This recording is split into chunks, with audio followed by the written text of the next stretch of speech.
Once அப்போ அந்த time வந்து நம்ம ஃபோன் எடுக்கிறப்ப இஎம்ஐயில் எடுப்போம். இஎம்ஐயில் ஃபர்ஸ்ட் நாங்களாம் இஎம்ஐயில் தான் ஃபோனே எடுத்தோம். ரெடி கேஷ் கொடுத்தலாம் எடுக்கல. ஸோ அந்த இஎம்ஐயில் எடுக்கிறப்ப என்னன்னா இஎம்ஐயில் எடுக்கிறப்ப அதை சிபில் செக் பண்ணுவாங்க. இது வந்து உங்களுக்கு ஓகேவா, நீங்கள் கரெக்டாக தான் கட்டுறீங்களா, எதனா லோனில் எடுத்திருக்கீங்களா, இல்லை கட்டாமல் கிட்டாமல் எங்களை ஏமாற்ற போறீங்களா அப்படின்ற மாதிரி சிபில் செக் பண்ணுவாங்க. அப்போ என்ன ஆகும்னா திடீர்னு என்ன சொல்லுவாங்க, ஓகேங்க, திடீர்னு ஐயோ ஓகே அப்ரூவல் ஆகலங்க. அப்போ நிறைய வாட்டி நாங்கள் சோகமாக இருந்து அதுக்கப்புறம் வந்து ரொம்ப கஷ்டப்பட்டு எல்லாம் வெளியே இந்த ஷோரூம் விட்டு வெளியெல்லாம் நிறைய வாட்டி போயிருக்கோம். அதுக்கப்புறம் வந்து டவுன் பேமெண்ட்னு ஒன்று கொடுப்போம். அந்த டவுன் பேமெண்ட் வந்து என்னன்னா கிட்டத்தட்ட ஒரு 5 ரூபாய் 6 ரூபாய் கட்டுற மாதிரி இருக்கும். அதெல்லாமே வந்து கடன் சேர்த்து வச்சு எடுத்துட்டு வந்து அதை சேர்த்து வச்சு எடுத்துட்டு வரதுக்குள்ள நம்மளுக்கு இது அப்ரூவல் ஆகாது.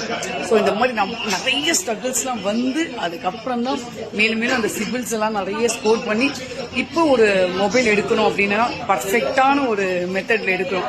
இதெல்லாம் ஒரு என்ன சொல்றது ஹாப்பினஸ். சின்ன சின்ன இப்ப கூட இந்த போன் வந்து எங்களுக்கு வாங்கல, எங்க ஓனர் ஒருத்தருக்கு வாங்கி தராங்க. அந்த வீடியோ நாளைக்கு போடும். பாய்.